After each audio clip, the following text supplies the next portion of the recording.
an eye on the chat. Perfect. Okay, so lovely. Welcome to today's session. We've got the next 50 minutes to talk about Introduction to Multilateral Climate Negotiations and Basics of Negotiation. So what we're going to do today is wear our hat as young people who started the Youth Negotiators Academy with the program called Climate Youth Negotiator Program. So what we're going to do is bring learnings from there to tell you a little bit about how the multilateral climate negotiations works, and then zoom out of it and then actually talk to you a little more about how does negotiations work, especially now that we are talking about G20, and this is a project for also for building capacity for G20. So that's the essence behind this session today. And before we head in, I want to quickly hear, probably you can put in the chat, which hub are you from, so we can have an idea of geography of like the participation today. And while you're also putting where you're from, I would love to know, which cat are you feeling today? You can put the number in the chat as well. I see people from Latin America, Europe, MENA region, India, Germany, Mexico. That's amazing. So we have a really diverse group today, which I think is really amazing for the conversation that we're going to have today. Brazil and cat number 3. Ah, nice. Okay. I like that people are actually putting cat numbers. That's my most exciting part of the day. Maybe while I'm reading this, I can say what cat I am. Maybe a little bit like 5 or 8 is me. Michaela, if you want to just like unmute and say what you're feeling. Well, I think my mood is 1, but my hair definitely is 2, as you can see on the screen. Humid here. Nice. Lovely. It's really nice to see that everybody's from different parts of the world, and I'm very excited to take this conversation forward. I'm certain there's going to be a lot to share. So without further ado, just another question, more serious into understanding what brought you here today and what are you curious about? What do you want to learn from this next 50 minutes that you have with us? You can continue to put it in the chat as well, and perhaps 1 or 2 of you, I would love if you put your hand up and we can unmute and quickly hear from you as to what are your expectations, what are you curious about today?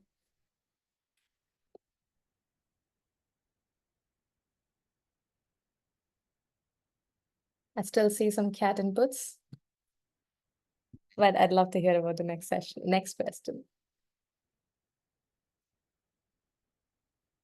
Marie-Claire, what are you curious about today? Okay, before that, Talis, what are you curious about today?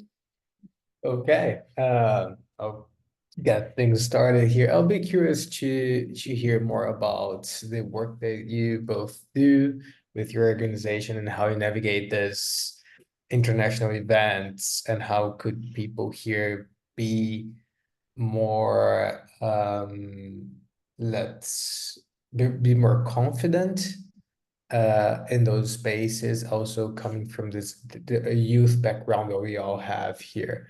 I think that always has a little bit of we all have like a little bit of imposter syndrome when going to these events, and I think you all do a great work in preparing people for that. So hearing more about this would be great. Thank you for sharing that. Definitely making a note, and we will circle back to this as we go through the slides that we have.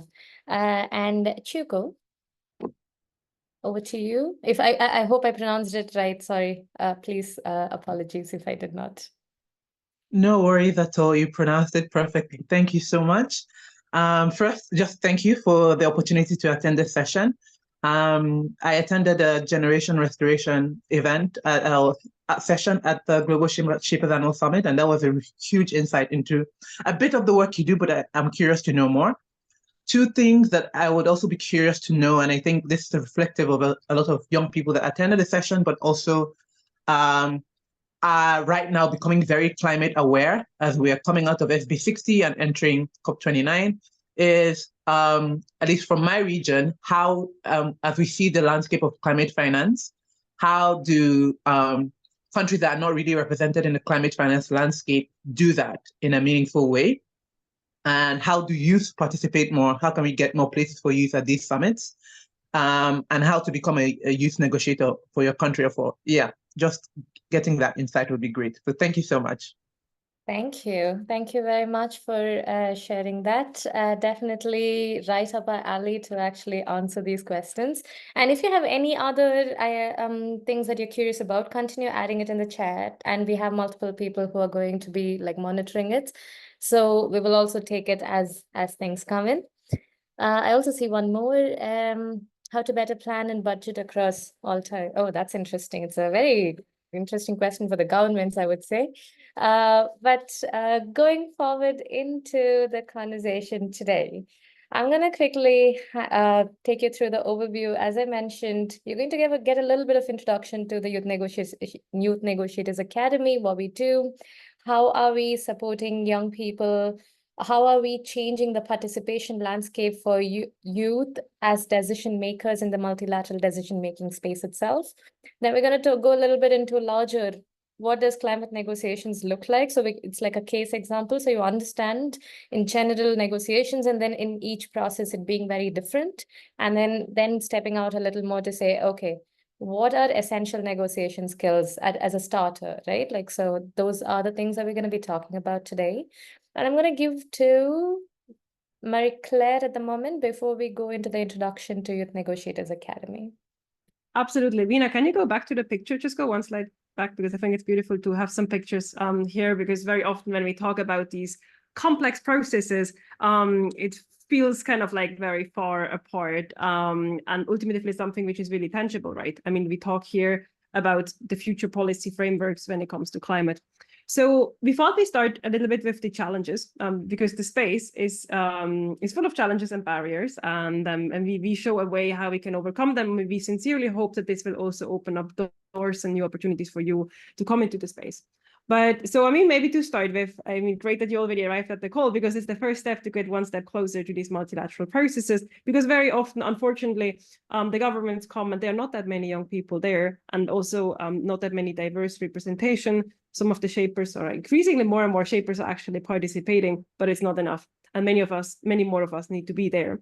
So I'm sharing like a couple of minutes of my personal story, and then I think this also then leads in very beautifully into what Veena is going to talk about, how we started the academy, and also then goes into the bigger process on how we actually influencing or aiming to influence the process. So I have been attending I was concerned about climate change, maybe let's start there, for a very long time, actually. Coming from Switzerland and seeing the glaciers melting in a very, very rapid manner was very scary to me. I kind of had a feeling somewhere between anger, frustration, that we are not able to do anything, or we are kind of just so recklessly dealing with our planet. And so this got me into climate action. And quite quickly I realized, well, if the policies are not right, it's going to be really, really hard for us to actually do anything against. Because, I mean, what can I do as an individual? Yeah, I can turn off the light, I can take the trains and things like this. But it's not really going to change the future of the planet. Of course, every tiny step matters. But then also when you see what big companies are doing and what laws are preventing, it's really frustrating. So that's got me kind of into the policy space. We started very locally in my little village. Then you kind of like realize, oh, well, there's a bigger framework. There's something going on a cantonal level and a national level. And then ultimately realized, well, there is a whole other world out there, the United Nations and the international frameworks and kind of platforms where all the governments come together to kind of, negotiate and determine the policies of the future. So I was kind of curious, but also slightly intimidated.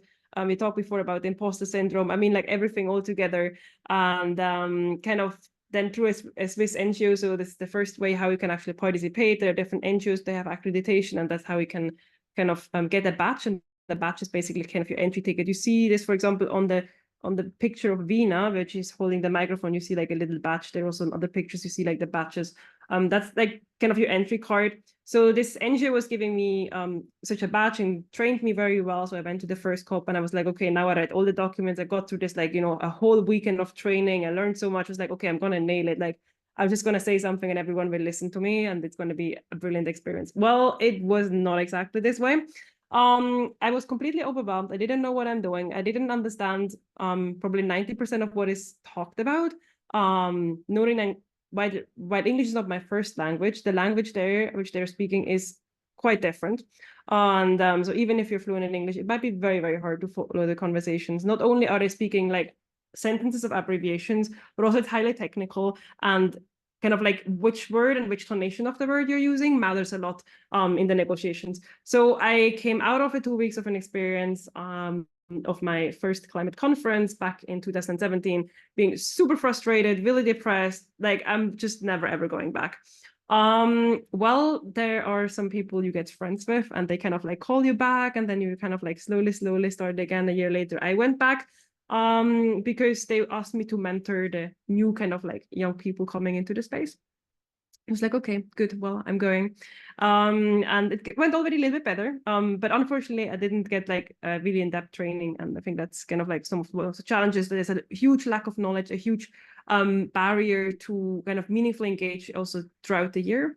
And kind of like to come to the end, which then leads into when Veena can talk about the academy, is so back in 2019, I was called by the Office of the President of Switzerland. And so they were basically telling me I have been nominated by the president to be part of the Swiss delegation to negotiate on behalf of Switzerland, something young people in Switzerland have been all around the world have been asking for many, many years, but very often it was not really granted, or even the young people who have the opportunity to go are not really negotiating and are kind of like just there as a nice decoration. So I first had a lot of imposter syndrome, just to go back to the topic again, and I rejected the offer. And I was like, that's just like, I mean, how on earth can I negotiate? Like, that's just not going to work. After a lot of convincing, I then agreed. And it was one of the most rewarding, but also one of the most challenging experiences of my life. And so, I mean, first it was brilliant to be there and recognized as a young person for what we actually are. We are right holders and stakeholders in the process. We do belong to decision-making tables, and our voices need to be heard and taken seriously, as all our voices should be. And the space of international diplomacy should not only be given to the more senior people, which very often do not kind of represent such a wide diversity. But also it was very, very challenging because like, who told me how to negotiate? Who told me like which kind of like unwritten rules to observe, that you're not like kind of like basically like in 1 minute, like everyone is realizing that you're kind of like the new kid on the ground with absolutely zero clue how these processes work here. Well, this was me, pretty naive. And it led to a mental breakdown, actually my first ever mental breakdown, when I had this kind of like idea that when we bring in young people, which we have to, how do we do this best? We need a support structure. We need to see how can we give the young people not only the relevant knowledge and skills, but also a community which really supports them. And it's kind of a trusted, safe space. But also ensuring that a more broad range of diverse young people can attend, because Switzerland has the financial resources to bring me to these conferences, but there are so many other countries which do not have. And also, how do we collectively ensure that the voices of young people and diverse decision makers actually matter in the process and are not only kind of like there as a tick the box exercise, but are really valued. And that kind of led me to a couple of years later get to know Veena and the other co-founders and set up the academy. This was just one example. There are many other stories. Also would love to hear maybe like later on, or maybe you can also put it in the chat, some of the other stories, how challenging it is to actually make your voice heard in these processes. But today it's slightly easier because of the academy to come into the space. Over to you, Veena. Thank you, Marie-Claire. And just like going ahead, so Marie-Claire had these like first-hand experiences of being a negotiator, and we met at COP26, and I had my own experience in the sense of talking about, like thinking about, okay, why does when you go inside a negotiation room, why does the room look homogeneous? Everybody looks alike in the sense of their age category or gender and all of that. And it was very interesting to see that we were making policies for humans, but it wasn't very humanized way of making policy inside. So for me, the fascination came from also saying, how can we look at justice and how can we look at that equal participation in a way that, you know, it's conducive and it is able to systemically take that underrepresentation of young people. So in 2022, we started the Climate Youth Negotiator program, but the whole idea was always to go further and say, okay, multilateral environmental treaties. And when you talk about it, you always think of the Rio Conventions, the 3 Rio Conventions. And we said, okay, how about we have that as our overarching vision right now to say we will ensure to have young people as negotiators, as a part of their official delegations, with the mandate and the leadership qualities and the skills needed to represent young people of the world. So that was the whole idea behind how we started. The first program that we started was on climate, because we all had experience being in the climate space. It was our home turf. And after that, last year, we also started the Land Youth Negotiator program, sticking to our larger vision of the 3 Rio Convention. So this was the second Rio Convention that we wanted to work on, which is the UNCCD, the Convention to Combat Desertification. And we are hopefully aiming to do a soft launch of a program for the 3rd Rio Convention that in our list, which is the one for biodiversity this year probably, and hopefully have the first version of it pilot for COP17. So what we do at then the Youth Negotiators Academy is really training that next generation of negotiators with the skills, knowledge, community, and the networks that they need. So the first bit is removing that systemic barriers to participation. And the second bit is to then see how can we foster those leadership skills, because one is for you to get an entry inside, but the second is once you're inside, how do we make sure that you're able to thrive in that space? And the whole context is something that we've sort of given you an idea of in the last 10 minutes of talking. So I'm going to go a little further to talk about the fact that we look at ourselves as a bridging organization, because what we recognized is that while we have this vision for this building this intergenerational equity inside the decision-making spaces, we recognize there's no global process that exists. There's no support system. There's no structure that sort of connects the institutions and this global discourse where young people are saying, oh, we need to be there. We need to have a seat at the table. We're not just decoration. We just don't want to be taken pictures with. But and institutions say, yes, I hear you. I don't know what to do. So we recognize that there was something that was needed. And that's also why then we decided that we will be that bridging organization. And that's how then the solution for what we developed came about as well. And there are 4 important things that we do as we look at as to why we are doing this. The first bit is we all know the moral imperative, which is to say that young people, if they are going to be most affected, then they need to have right to participate as well. The second bit is, if you think about it, countries actually need succession planning. Like most of the negotiators, they've been around from the start of these processes for almost 30 years, that when they retire, there's no succession planning done. And this takes a while. If you just because you attend one COP, you don't become an expert. It takes a while, which means that before you retire, you need to start planning talent. And that is something that we recognize is really important if the work needs to continue. The other bit is this collaboration between generations and between countries as well, because this is a consensus-based process, and we need to then make sure that for going about environmental justice, or in our case with the climate program, climate justice, we need to be collaborating effectively with all countries, because if you don't reach consensus for a decision, that cannot be adopted as a part of the policy outcome. The last bit is the fact that young people are considered very transformational in their own ways because of the kind of energy they bring and the commitment and the ideas and innovation they bring, which is all, so these are some of the reasons why we believe that what we're doing is really important. And this is the basis and the foundation for how we work in.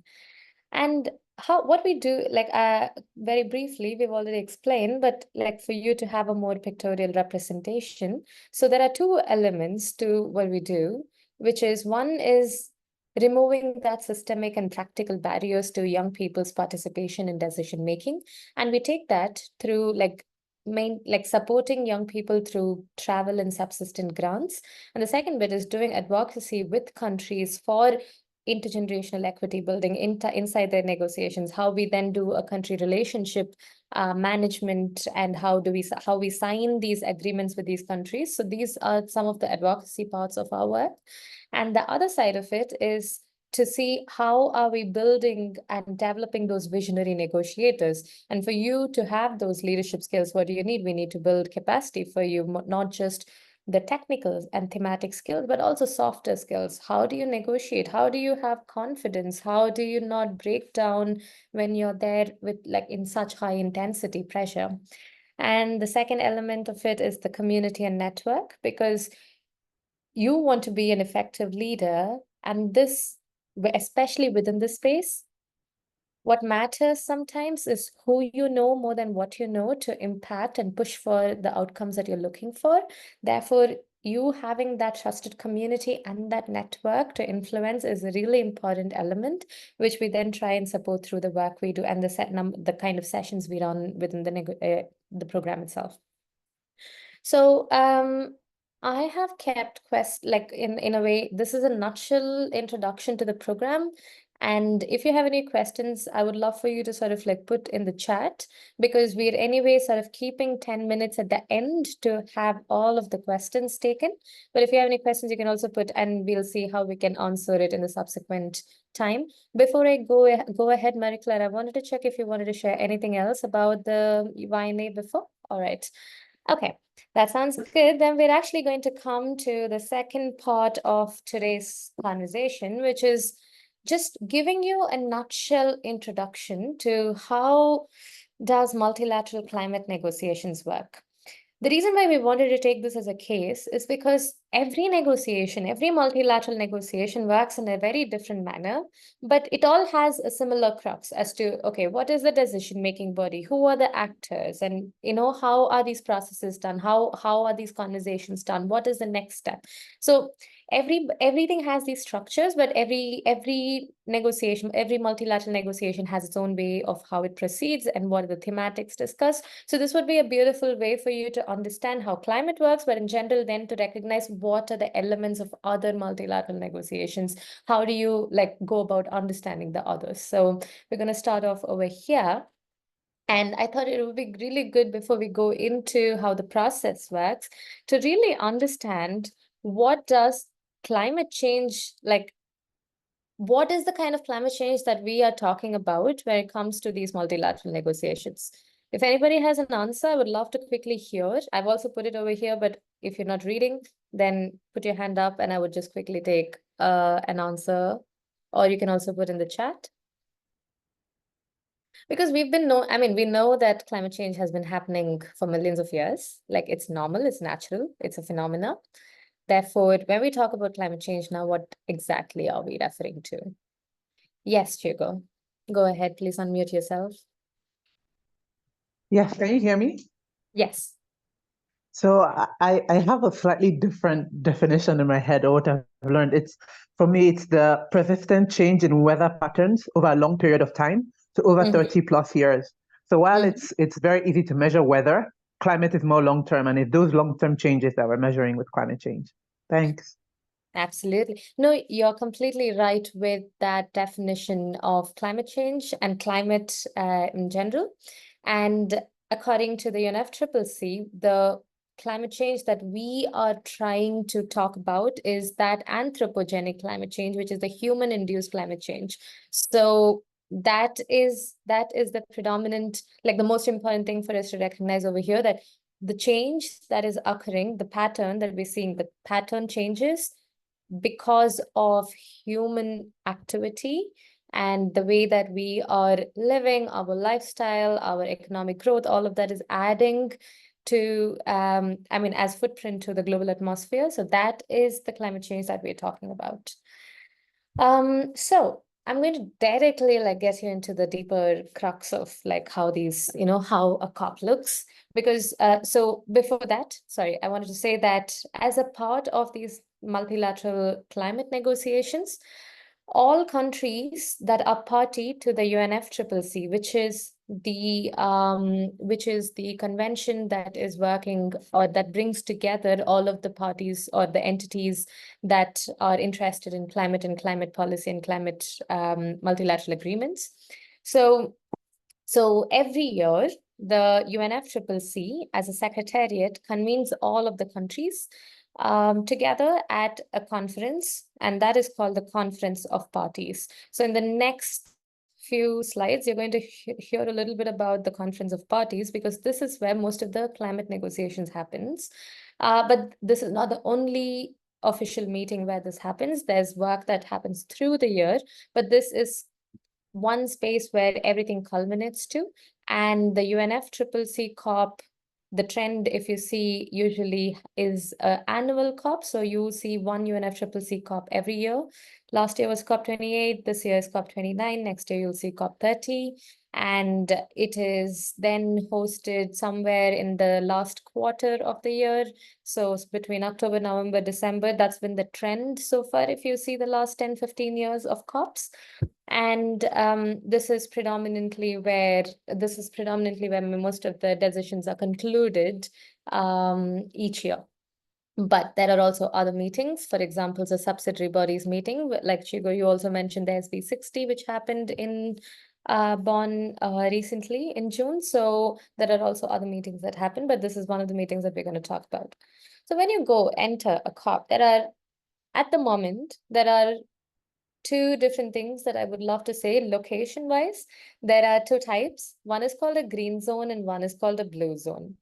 And the green zone at the moment, so green zone, blue zone, all of this was introduced more recently in the last 5 to 7 years. And in the green zone, what they do is all of those events that are relevant to climate the negotiations, the discussions that you have about different topics on intergenerational equity, different dialogues between different parties, agents who are interested in climate action. So that is usually held in the green zone. This allows for people to come in and participate beyond just the political the official delegations. And what happened in the blue zone is actually the delegation and then the negotiations itself. So there are different stakeholders to each of this. So for example, let's talk about the blue zone where the negotiations happen. The main agent over there is the party. And over here, whenever I refer to party, it is the country. So countries are referred to as party.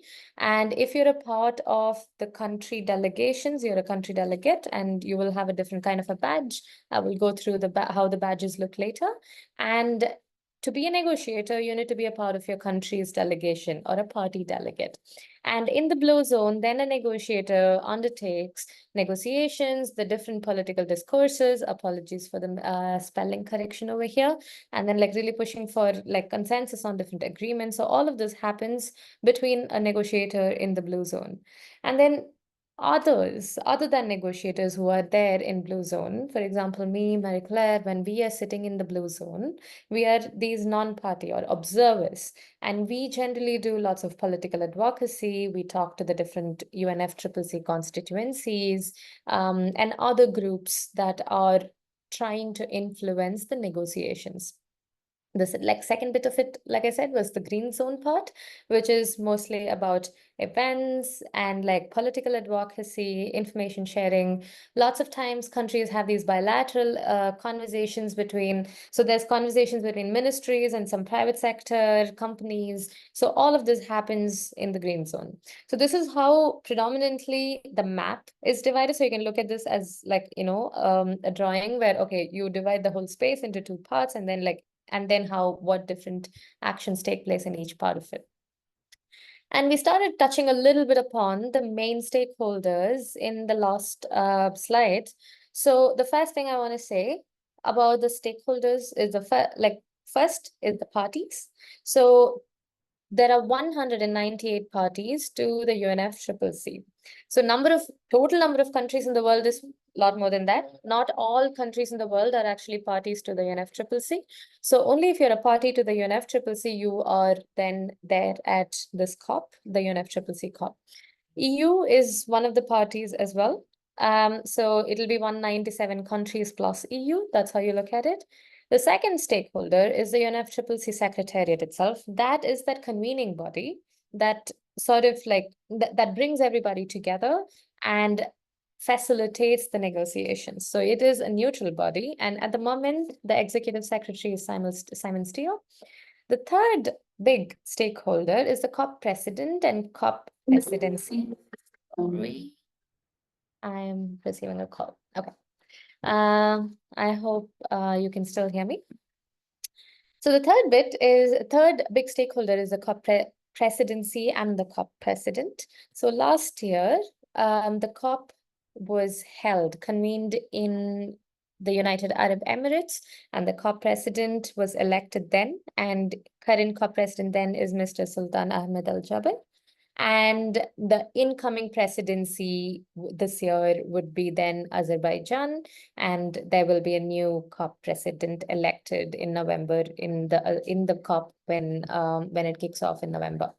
So that's the third bit, and the last set that I would love to talk about is where you, me, and a lot of us belong is observers. So observers is basically observers to the party. So they are, observers to the process. And so basically what then civil society, media, young people, indigenous people, other groups of people, we are all generally observers, and we get to observe the process that happens. Usually in this process, only countries can talk. Countries have that mandate to make decisions. Observers cannot speak in the formal spaces where only the countries are allowed to speak. So which is why you're called observers to the process. And then there are party delegates and negotiators. Since I said all of this, I'm going to quickly also take you through when you are at a COP or a UNFCCC COP, how do you identify yourself? So if you're a part of a party delegation, that is a country delegation, you will have a pink badge. So these colors are representative, but not exact shade of the color itself. Some colors are, yes, same, but this is just to give you an idea. And if you're a head of the party, so head of delegation, then you would have a red badge. And if you are a part of the UN Secretariat or UN organization, then you would have a blue badge. All of the observers, so NGOs, universities, other organizations, they will have an observer badge, and observer badge is usually yellow. And then you have a press badge. Press has a specific badge, so they have entry into different points that observers probably wouldn't have. So that's the orange one. And then there's also a green one for other intergovernmental organizations. Now, the badge colors are really important because it allows you to, at a glance, identify and sort of understand who this stakeholder is and where they belong. And also, based on the color of your badge, you would have entry access into different points, different rooms. So that's also why the badge becomes such an important point as to which badge which is the color of the badge you're getting. So we're not going to go into the details of all of this over here. The reason why this slide over here exists is to quickly give you an idea that while at a COP, there are multiple types of conversations that happen. Some of them are formal and some of them are informal. And actually, if you look at this iceberg diagram, the informal conversations are actually probably more than the formal conversations itself, because a lot of this happens before things get fed into the formal process. So that's one part of it. And also, if you see, there are multiple levels of processes, and there are also multiple connection points to each of them. That is simply to show you the complexity of the process itself, between how then the formal and informal are connected, what is the complexity, how does it keep coming and going back. And it happens in a different form for different multilateral process. And that's something that that's the one thing that I want you to take away from here. A quick history, but maybe I don't want to go into this right now, just being mindful of time. But you might know that 1992 was when the 3 Rio conventions were born in Rio, in the UN summit in Rio. And then in 1997, we had the Kyoto Protocol, which is what we were sort of keeping as a basis until in 2016, we signed the Paris Agreement. So now Paris Agreement is that legally binding agreement that we are sort of using as a basis for the rest of the negotiations that are happening now. Very interesting thing is, I mean, you can ask, okay, all these negotiations are happening, but this graph says that still, global emissions are increasing.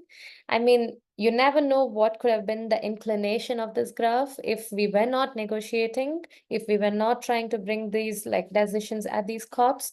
So there are lots of different ways in which we can interpret this, and this is just something that I want to leave you with at the moment. Again, this is also quickly to say how complex it is, because there are multiple governing bodies. The COP is one of the governing bodies, but there are also other governing bodies, the CMP and the CMA.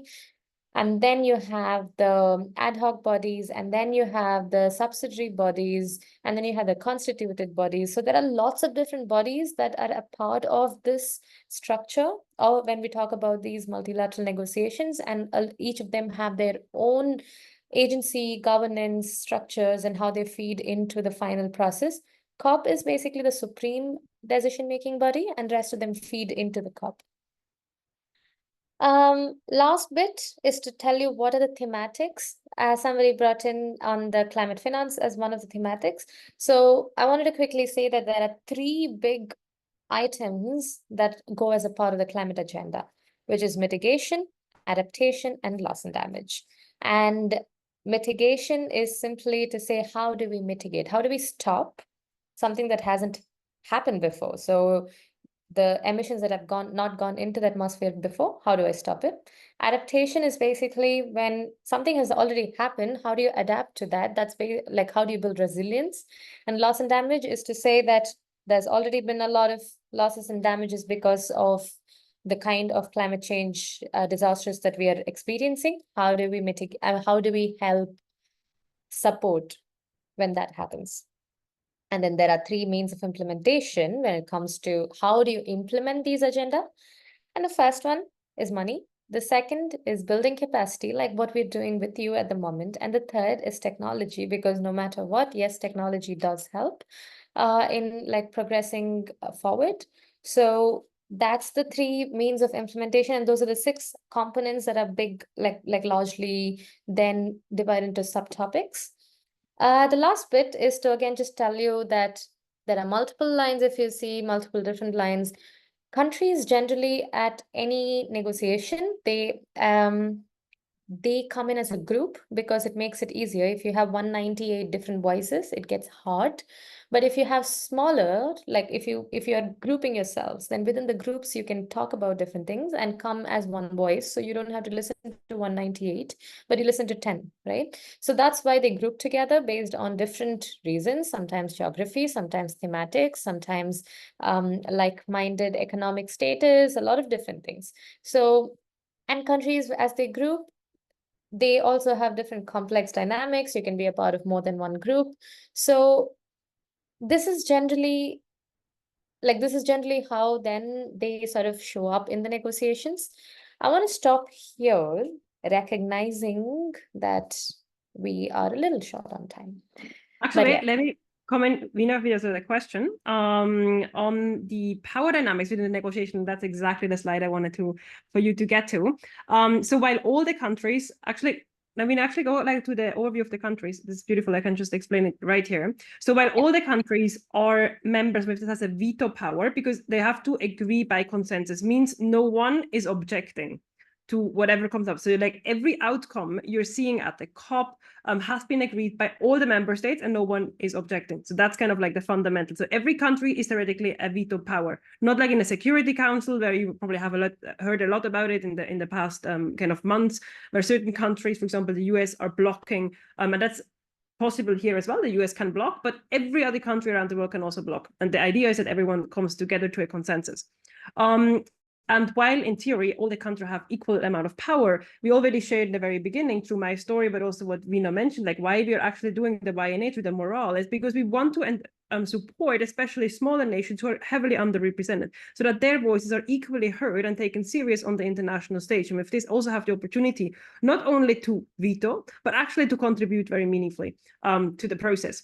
So just answering this question as this came up as well, and also just kind of like answering the other question on the Paris Agreement. And I think not going to details, but this is like, you know, the fine nuances where sometimes like, you know, our own language, like for example, in Paris, 2015, the world celebrated that we agreed on the Paris Agreement.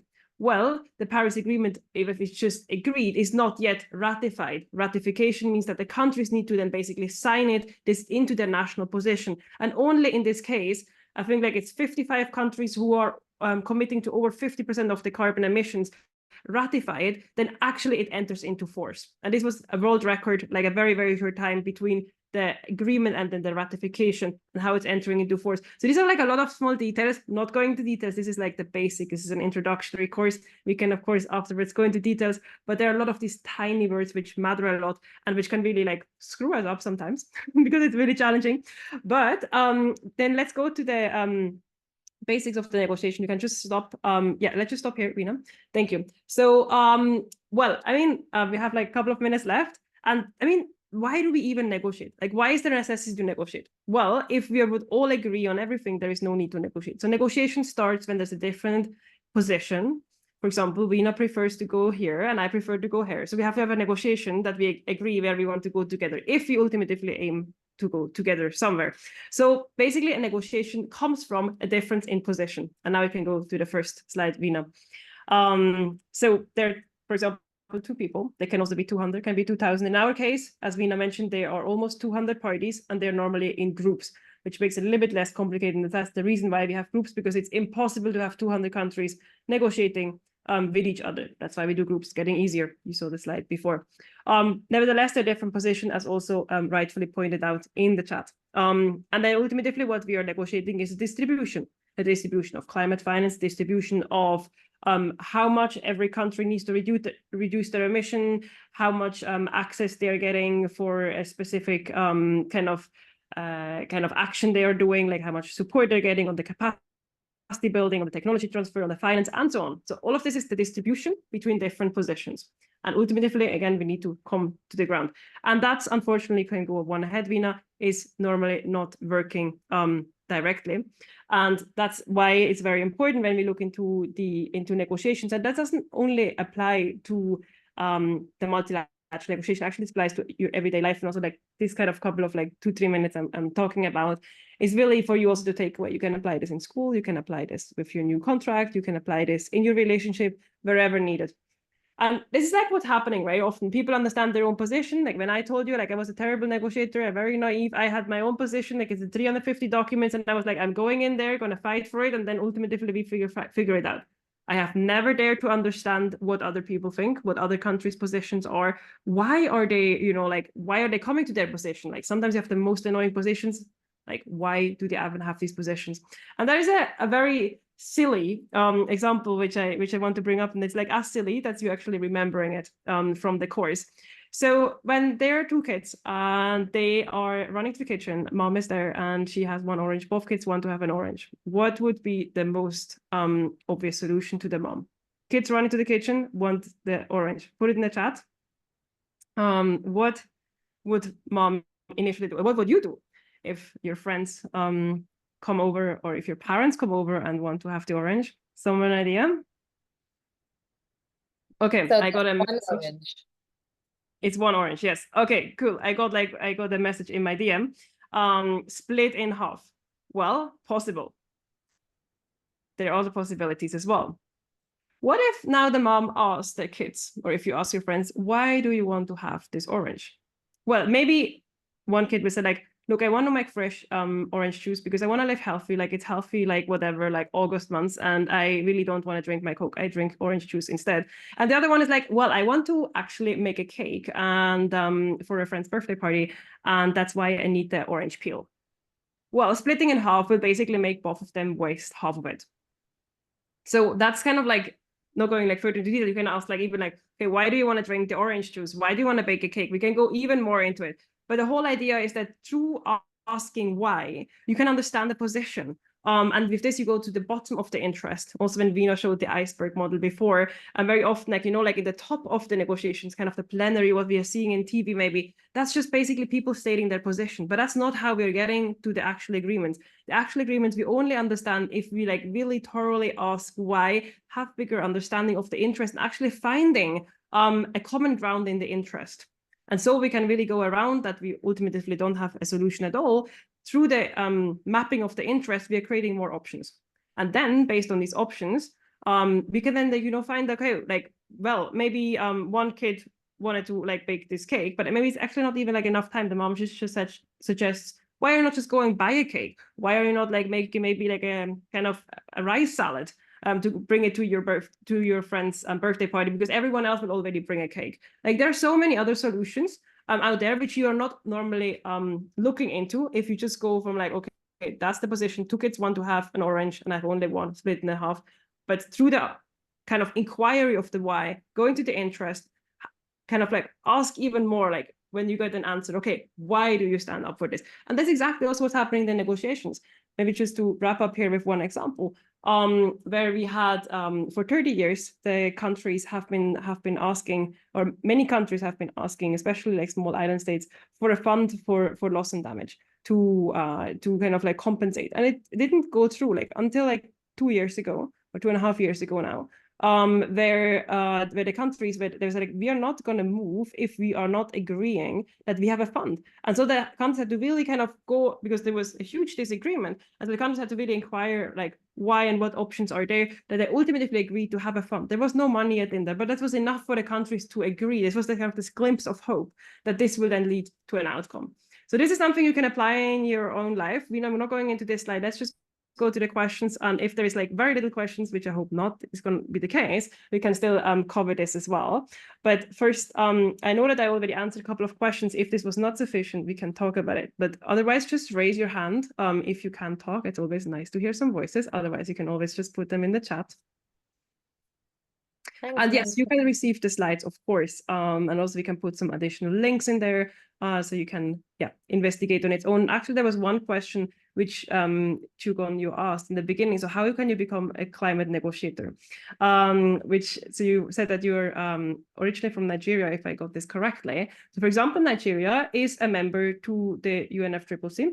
So means it's a country which is negotiating, also has a delegation. In fact, actually, the second biggest delegation after Brazil, with 1,500 people last year, which is a little bit outrageous. But anyways, to come to your point, so we also, for example, work with Nigeria, but there are also countries we do not work with.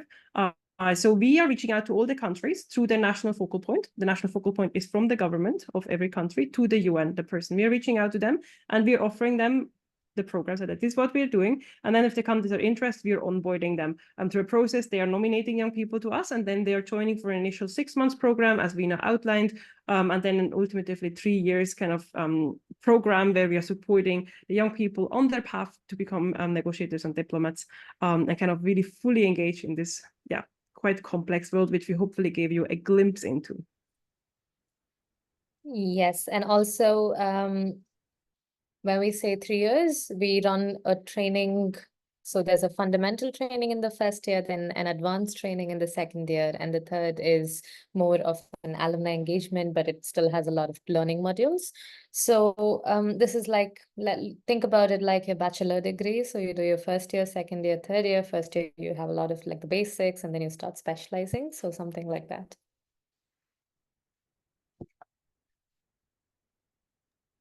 And do we have any questions?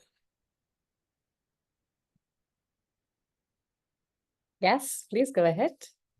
Sorry, I don't want to monopolize this, but just to get the questions rolling. So I understand that it's not at COP that a lot of the decisions happen. A lot of discussions is done before. So can you just explain the whole climate negotiation year? What decisions are taken at COP versus what decisions are taken beforehand? And when are countries, because the nominations to be part of a country delegation, sometimes they're just based on merit, sometimes they're political, sometimes people don't know because there's a certain lack of transparency around people who are part of a delegation. And there are questions around even the capacities of the delegations that go through COP. When you look at the document and you ask, oh, did my country really read this and sign this? So if you could just explain what that year looks like and how young people can at least, or civil society organization can get involved before it reaches COP, when it's all noise and media, when all the work has been done beforehand. Thanks so much. Absolutely, I can give it a go, as Vina's just drinking. Yes, absolutely. And honestly, when people tell me like, oh, I want to go to COP, I'm telling them like, if you haven't engaged for the last couple of months, you're going to be, in the best case, useless at the COP because no one will listen to me. Remember my first kind of like story when I went there and was I didn't understand anything. So throughout the year, like almost every day, there's probably like a formal or an informal session happening in regards to COP. As you pointed out, the biggest meeting next to the COP, which is the only meeting where they are taking decisions, as Veena outlined in the graph. This is the supreme decision-making bodies. So everything throughout the year is a preparatory work so that we in these 2 weeks can actually make decisions, because it's impossible to start from scratch and then make an agreement, right? So all the meetings are basically like working, and they can work either in the very specific stream, for example, the Climate Technology Center and Network, which is kind of a subset of the technology mechanism. They are meeting throughout the year, different meetings with the advisory board, with different countries, like kind of smaller working groups, which then leads up to the SPs, which you already pointed out, the subsidy body meeting, where the 2 subsidy bodies are meeting, again, to advance the work and then and ideally have already draft text, which then goes into the COP, which then needs a final agreement. Others, like, for example, have like dialogues on the new quantified goal on finance, also as you've been asking on finance, which is going to be one of the biggest kind of hopefully milestones we're going to achieve this year at the negotiations on how we can overcome the roadblock on climate finance. And again, like there were different dialogues throughout the year. Civil society can engage through the so-called constituencies. Veena has been also pointing them out. There are 9 constituencies. One of them is called YOUNGO, which stands for Youth NGOs. I was the former focal point for the youth constituency, and they have a formal seat and a mechanism how to engage. They can hold interventions, they can engage with submissions and so on. Nevertheless, I mean, like if you are from an organization who has accreditation, you can also participate through this constituency in the processes, and of course also participate at the SPs and at the COP. I know in reality, like it is easy for me to say, in reality it's a little bit more difficult, knowing time is running. But very happy, like we get on the last slide, you will also like see Veena on my email address. You can also reach out to us. We're very happy to engage with like any more specific questions. Or also if you're coming to COP, actually this year we have 3 COPs as mentioned, one on biodiversity in Cali, Colombia. Hi, Alfonso. Then we have the climate one, where we will definitely also be there. And then we have also the one that Veena pointed out on desertification, which is the last one. If you're coming to any of the COPs, also let us know through the Youth Hub Global Shapers. They're also going to be sending around forms. So please do sign up, so actually we can also coordinate and meet each other on the ground. But let's see if there's any other question out there. We can also, I mean, as you see, our emails are there, and we would be very happy to get the slides sent, Fernando and Talis, probably I'll share the link after this. So if you have any questions, you can also reach out to us later. We're very happy to support. And I also saw Angie's message on workshop. Sounds very interesting. We can probably talk more, Fernando and Talis, if you would want to do something. Alfonso, over to you. And Thank then you, Veena and Marie Claire. No, I just have a very quick question, because I really like when you said that being part of the negotiations, not only knowing the technicalities of it, but having also the soft skills.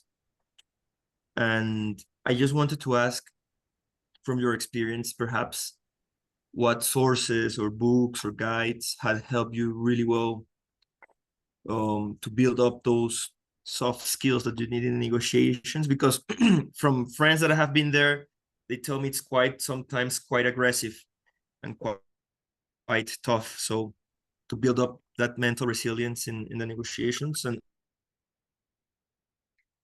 and to know how to better, I'd love to hear. Marie-Claire, you want to start off on that, and then maybe I can add later. Absolutely. There is one brilliant resource which I'm going to share, and it's called On Behalf of My Delegation. It's tailored to negotiators, but it gives you absolutely a brilliant overview. There's also a webinar. Well, spoiler alert, I have been talking there. But yeah, we talk kind of like how important it is to support young negotiators. If you have read this book, you're going to be like probably like already like on the top 50% of the people understanding the negotiations. So I can absolutely recommend this. Also a couple of mailing lists. The IISC is the International Institute on Sustainable Development. They have absolutely brilliant resources, articles, like very easily written, but kind of with the need of understanding the system. They also have a tracking tool. It's called the Earth Negotiation Bulletin. Sign up for all their newsletter. It's like absolutely the best. ENB, Veena wrote it in there. You can follow all the different multilateral negotiations. They will also track the G20 and others. So like it's absolutely brilliant. So I can highly recommend these 2 resources as a go-to initial stage for kind of unbiased view. And of course, then there are many more networks which have a very kind of particular focus area, right? A kind of a lobby focus on climate justice, on agriculture, and so on, which you can also definitely follow. Yeah, those were also the thematics.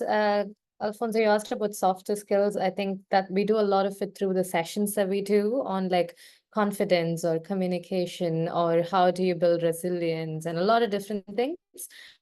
So no book per se, but a lot of this is like very practically done through some of the sessions that we do. Like, how do you build relationships? How do you retain relationships? So a lot of different elements to that. Happy to chat about that later as well.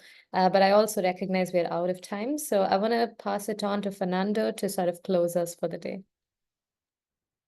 Thank you, Vina, Marie-Claire, and all the shapers that joined this amazing training session. You are so amazing to bring all your journey, this stuff.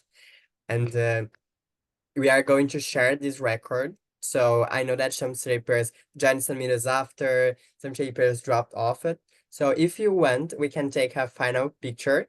So if one can open your cameras, we can do it super quickly. Yeah. 1, 2, 3. Yeah, it's great to see your faces. So William and Marie-Claire could meet the other shapers too. And we can send all the materials and the recording in top link. So we are going to do like a post, and all the stuff is going to be disponible to you and for all your hub members. Let's go. Someone is going to open. I think, yes. Let's go. I'm going to take the screenshot. 1, 2, 3. Nice. Thank you for joining. Thank you again, Vina and Marie-Claire, for all this stuff, for our time, and everyone for attend. See you soon, and we send the recording soon. Bye. Bye. Thank you. Bye.